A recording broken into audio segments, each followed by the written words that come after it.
አንድ ሰው ለይለተል ቀድር የማግኘቱ ትልቅ ምልክት ምንድን ነው? ይሄ ትልቅ ምልክት ዑለሞች ተናግረዋል። እሱን እጠቁማቸዋለሁ። አንድ ሰው ለይለተል ቀድር የማግኘቱ ትልቁ ምልክት አላህ ሱብሓነሁ ወተዓላ የአስሩንም ቀን የሌይል ኢባዳ ይወፍቀዋል አሉ። ሌይል የሚባለው ከመግሪብ እስከ ፈጅር ያለው ወቅት ነው። የተራዊሕ ሰላትም ከሌይሉ ወቅት ጋር የሚካተት ነው። እንደዚሁም የተሃጁድ ሰላት ተኝቶ ተነስቶ የሚሰግዱት ነው። አጠቃላይ እሱም ከሌይሉ ሰላት ጋር የሚካተት ነው።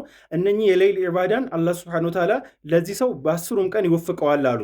ስለዚህ በእነኚህ ቀናቶች ላይ እስትግፋር፣ ዱዓ እንደዚሁም ሰላትና ቁርአን በመቅራት ሌሊቱን በሙሉ ሀይ ለማድረግ የምንችለውን ጥረት ማድረግ አለብን። ረሱል ሰለላሁ ዐለይሂ ወሰለም እነኚህን 10 ቀናት ሙሉ ለሙሉ በመስጂድ ነው በኢቲካፍ ነው የሚያሳልፉት። እንደዚሁም ሌሊቶቹንም በሙሉ ሀይ እንደሚያደርጉ ሰሐቦች ተናግረዋል። ሌላው ደግሞ ዋነኛ መዘንጋት የሌለብን አላሁመ ኢነከ ዐፉውን ቱሒቡል ዐፍወ ፈዕፉ ዐኒ፣ ይህንን ዱዓ መደጋገም አለብን። ከሰላት በፊት ከሰላት በኋላ በስጁድ ላይ በሩኩዕ ላይ ባገኘነው አጋጣሚ እዚህ ዱዓ ላይ መበርታት አለብን። ምክንያቱም አይሻ ረዲየላሁ አንሃ ለይለቱል ቀድርን ባገኝ የትኛውን ዱዓ ላርግ ብላ ረሱልን ሰለላሁ ዐለይሂ ወሰለም ስታማክራቸው ይህንን ዱዓ ነው የነገሯት። አላሁመ ኢነከ ዐፉውን ቱሒቡል ዐፍወ ፈዕፉ ዐኒ፣ ይህንን ዱዓ አርጊ ነው ያሏትና እዚህ ዱዓ ላይም መበርታት ይኖርብናል። አላህ ሱብሓነሁ ወተዓላ እችን ውድ ቀን ከተወፈቁ ሰዎች ያድርገን። ሰዎች እንዲጠቀሙበት ቪዲዮን ሼር አድርጉት። አሰላሙ አለይኩም ወረሕመቱላህ